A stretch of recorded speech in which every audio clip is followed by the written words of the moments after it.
is now confirmed.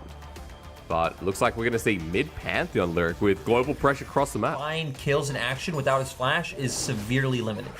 I do feel like it's a 2-for-1 special we're kind of seeing as Colt's going to walk back in here. This is the trading you expect. Still gets stunned down after the Bellows Breath and trying to run as the flash is burnt. You send out the pillar, get the searing charge, spin to actually win. Seismic Shove dodged away from on top of his body. He'll die to first blood as Colt goes too far. And that was really strange to see because now asserted around mid lane for the side of LGD, it would be harder for Team to find those opportunities. Let's also remember that Thresh into Rel is like Thresh into Leona in a sense. The crashdown can be ignored as that's a nice little interaction with a good hook. There's the flay back. Won't be able to dodge away. This is what I'm talking about with the Ignite down the swell seed, the Eep, and Xiaopeng picking up kill number 2. Nicely done as Teen set Twyla, I like it. You also talked about Teen moving up to mid and exerting some of his own force. So, Lyric, that's come partially true. The first Heart Blood will go down. That's a great cash injection. But again, we already mentioned Kramer denies some of the wave. Let's just watch what Flora does. He's still got the Iron Spike Whip. That's forward with the Dominus as well. Flashes from the Seismic Shove. Colt burned his own flash. Xiaopeng actually going to land with the Swell Seed. Is Sleep going to come through? Chilling Smite there. Here comes the Lilting Lullaby. Xiaopeng has the flash matches. Watch out. Eep again. Xiaopeng 3-0. Really nice counter gank coming in from him, but TT aren't done. They're looking for a plan to Uniboy, but nice sidestep. And hey, they got that pick right in time for Dragon Flora. We already talked about the turret trades. Bottom didn't actually go down, so TT are a turret. Hey, it's a fun day. It's a fun day, but you know, we do see now LGD being able to get some gold. They're going to rely a lot on the Call of the Forge God from Chalitza. Good poke from Uniboy and Flora to see this out. Look at where Flora is as well. Seismic Shove closest. In comes with the Starfall, and that catches LGD by surprise. Team flashes forward for the death sentence, lays down the box, sacrifices his life as Twyla is now left by his lonesome. The Weaver's Wall turned the play as it's the final hour. Chalitza with the flash away. Just Flora laid down the wall. That great point, right? We saw that you get some river pressure, river control, back for themselves. Still, it's going to be about them grouping up as this 5v5 comp and pushing in. It's kind of interesting because neither comp really reliably side lanes. So lead someone, TT can win that fight. If not, I think LGD should be the ones coming out ahead.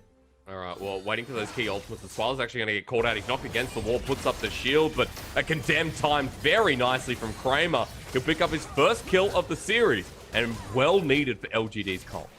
And now it should even out. Still, the state of the game, Hysterics, it's not changing for another. Chalitza now coming in. They also do have a really good turn, and this forces LGD into them. Chalitza, searing charge. He needs a searing charge on the Weaver's Wall, but brings in the Call to Forge God first. Baron's getting low. They're going to try and 50-50. He waits for it as Kramer's free hitting the backside. Look at this Vayne Lyric as Baron gets spun by Xiaopeng, but I don't think TT are going to have any members left to hold on to it.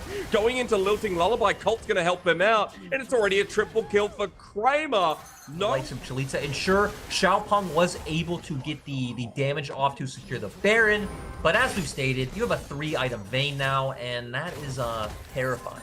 And he's onto Chalitza. Chalitza's like, oh no, it's the one person I don't want to be near. Random with Nova doesn't hit either. Call the Forge God for the knockup as the Weaver's Wall kind of sets them up. However, you're in the spin range, and now for Teen trying to run out rather Chance. As he's sending out the Dark Passage, it's Burst City for Chance as well. The Flay comes in and LGD in a dangerous position, and Uniboy, the only carry left alive. Colt goes back on in. I couldn't even follow that fight. That just happened so fast, and now Sam D is 3-1. The thing is, you kills rather than the likes of Chalitza or Twyla, or it would feel like maybe their comp wouldn't have enough damage to stack up to the likes of LG. First, right, they're pulling TT into them. It's still about that combo we talked about on the side of TT with Pantheon plus Ornn. Another option is you do have the Lilting Lullaby. Flushed away from Flora, only just surviving. There's Twyla into the mix, but the backline engage with the Magnet Storm from Chance. He'll get bursted down.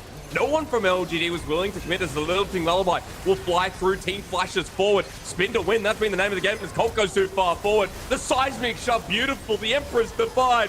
Mess. But TT got everything off in time. And that was a complete mess, like you just said. I'm actually not sure. Which, he got deleted immediately. It turned into a 5v4. Ultimately, LGD get completely wiped. And this is going to lead to an inhibitor plus Baron. No one up to stop this. Did I see that right, Hysterics? Did I see that correctly? I believe you did. There's, you know, something that something that rhymes with rash that describes that play perfectly. There goes Baron, and maybe there goes LGD in game 1 as they won't get the inhibitor, but the inhibitor turret exposes. It's deleted. No one is able to follow up on the fight. It now leaves Colt in a really awkward position. Again, it's a 5v4. A 2-lane setup. You can send Twyla in mid. He does have the global ulti to get away or follow up on the others. They would just go. They would just dash forward. But hey, with this wave, they will get the turret. Now LGD can't keep sending them back. They will be able to get this inhibitor. They should be able to posture and threaten a potential. We lag a little as Baron is started. This is just no contest. LGD can't move out of their base. They're going to lose Baron. Actually, LGD, I guess, are going to go for some. Oh my god, they got it. Oh my god, they got it. In comes Pantheon with the ceaseless hunger. Twyla flashes away immediately. Call the Forge God did a little bit as the lilting lullaby hits onto Colt, but LGD, they have Kramer at half health who's hitting away. Low health bars, they have Elder, and they're going to lose the game, Lyric, because Sandy's the only one left alive. That's what happens when you lose the Elder Dragon, and your Vayne gets the free hit along with the quadra kill. It's happening. I do know it's happening. I just don't know why. Why hysterics? Why do you know? I don't know. Support not up for a while. I honestly think they can keep going. The damage is huge. You have it as here. Uniboy's been playing pretty horribly all game, and then he just has a great team fight. And LGD outplayed, outscaled, and ladies and gentlemen, this is peak gameplay. Welcome back to the LPL. LGD 1-0 in this epitome of a series. I do want to say your prediction. I want Gragas. I think Gragas is a good answer. Okay. I'm glad they lock it in because, again, we've already set the precedent. LGD are looking to play from a range. They have Zoe. They have the 6 seconds. No mana. Slitza is pretty low himself as well. This get used to get the mana. He has the Doran's Ring start. The bear slap goes in. Phoenix is out. And just like Dumbledore, Colt is waiting for this Phoenix to die. The dive goes overboard. And Xiaopeng knows he's dead. A 1-for-1 trade. Now Chalitza's out of it. And it's exactly like I said, and they actually are going to look for that gank. Animals together strong. Xiaopeng and Teen, the cow and the bear running in. He's waiting for the body slam. He's bopped up, stands in front. Colt can't get out against the wall, bullied up. And this is what happens when you stay too long where you're not wanted. Experience. We got off the faster recall anyway. We're going to send Teen top and try to get Chalitza ahead. Advantage in terms of jungle matchup. He's a full level ahead. And LGD have a big wave. They can go for this. Ragnarok there at the ready, willing to be used. The turret aggro hold by chance, but the flush forward from Teen was nice. They're still diving Sam D. So far, it's a 1-for-1 trade as Teen's going to go down as well. LGD commit the teleport down, and it was not in vain as Xiaopeng now. The response is there. Uniboy can't get the poke as well, and this is so dicey. Gonna go down. Xiaopeng hasn't committed the Rift Herald. And the trades coming back and forth are exactly what you set up in the Tyler, who has a CS lead himself. Kramer here finally going to get first turret, or rather second turret. Ability for LGD to control terrain. Again, it's something we always mention when Zoe's on the Rift. That Chalitza! Killer instinct. They want to go into Kramer. Sephiroth doesn't matter when you get bursted down. 3-0-2 as Colt actually comes in as well, but the Gragas body slams into a wall and Teen waiting for the pulverize down. Colt can't body slam out, and you've just given a kill over to Sam D. LGD flew too close to the sun.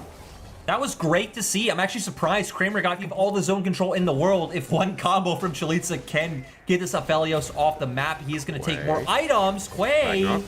Xiaopeng waiting for the bear stance, gets into Tiger and wants to burst down. I think actually Xiaopeng could be in a lot of trouble here with Quay turning it around. It is Olaf, and Undertow turns it right back. Now onto Teen at half health. You've got to remember, Gourd Drinker's not really balanced. Shockwave there, Chalitza almost manages to lock down. Quay flashes to escape as Uniboy has Everfrost. The chase there, Paddlestar at the ready. Chalitza gets knocked down, the stun dodge nicely, but it's Graviton with the Moonlight Vigil. Their sentence follows through. You're not going anywhere, boy. Chalitza will give over his shutdown, unfortunately, to the game of chance. Other members are backing off. They feel forced to go for it as well. It sets up for Twyla to find that massive. Oh my god! Oh, Uniboy, that's the burst. And there's warding here, though. They know he's here. Dragon's going to go down quickly. Everfrost doesn't connect on the back end as into the pit. It will be secured by Quay, and they just ignore him. Quay's walking through. The Olaf is just being ignored completely. He's run into 5, and thank God Gourd Drinker's not that OP. He'll sacrifice his life while Chalitza waiting to go in. Chance. He's taking down turrets pretty quickly, and we'll try and give some more gold over to TT. This actually would be where TT need to capitalize on a point where they are stronger than LGD. But do you think you care if you're Quay? I mean, he's just running forward. There's the death sentence onto the bear. Xiaopeng runs away as Teen in for the flanking position, hits 2 with a headbutt pulverized, the burst down, Gravitum in the Moonlight Vigil, Chance absorbing the damage. They try to get on the backline, but Chalisa can't hit Kramer, and it's Calibrum time, baby. First death is the hardcore carry, and Uniboys picking up 1,000,001 summoners. Chilling Smite next in hand, and that's already in their vision line, and TT shouldn't be able to get that. Oh, actually. Forced up, okay. Wow, they're going to be absorbing the Trouble Bubble. Cleanse is available, but Quay coming through, going into Ragnarok. Angry Viking actually just seizes the day. Box laid down on the TP, and Chalitza made an oopsie. Kramer gets the kill, and TT were asking for it as Dragon's going to be given over as well. You were highlighting it earlier, but Quay never goes against a chance of going in. He's truly feeling those Viking instincts. Picking up their first series win. TT have nothing to do around this Baron. It's been given over. LGD have both Udyr and Camille on the map, so LGD need to run forward, and Quay again, Twilight, he has cleansed the second time around, but this time didn't really make a difference. Twile's going to go down for his second death, and LGD, now the push is there, and I think TT need to pay the respect and get back. They definitely do. Chalitza trying to make the best of it on the opposite side of the map, but is going to go for the reset now. This will definitely be a free inhibitor for the side of LGD on this one. I guess they wouldn't have a way. There's no blasting plant. Xiaopeng doesn't have TT clearing out mid, and they're going to contest this one, or at least walk into the fog of war. There's chance. Oh, he hits Chalitza this time. This time he follows through. The flame burnt down early. Box is there. He's going to get hit. Explosive casket. That's the one-man Moonlight Vigil that sets up for the Gravitum. Lines it down. Chalitza's going to come out of GA as Uniboy is getting harassed by an angry bear. Someone let him out of the zoo, and Chalitza dealing with a Ragnarok Olaf the same. We go back in time a couple of bit into that fight, and LGD still went out a 2 for 2. You think it's over, but we've grabbed him, man. We've grabbed him. Xiaopeng, I don't know what he wanted to achieve with that, but maybe he thinks it's over. You know, he just wanted to assert his dominance as the more alpha jungler on the Rift, because, you know, Quay's been going in non-stop. Items onto our carries. Let's keep playing out through the side lane threat that we have. 3 versus just about 4, so that's something that Hope Team just gets harassed by a 300-year-old girl. And LGD still pushing in, Twilight just surviving. 3 inhibitors will be down, and with the Baron buff, this push gets deadly. They actually need to move back up. Play. Not too many angles in the bases. There's the cleanse this time from Twilight as he gets hit with the Trouble Bubble. Chalitza in once again. Colt absorbing the damage. The rest of LGD are dealing with Teen. They might have to help their top laner, but Twilight almost dies to the Paddle Star. Teen getting low as one more undertow to seal the deal. Chalitza running away after Hextech Ultimatum, and Xiaopeng runs in maybe to die. The Trouble Bubble hits him as well, and Uniboy zoning them away. A very slow-winded defeat as Sam D moves up to the wave. The body slam again initiated with Teen going the headbutt pulverized route. Xiaopeng bursted down. He goes forward into his death, and that's going to be all she wrote. LGD with their first series win of the LPL 2021 spring, and what a win it was. And I really liked it.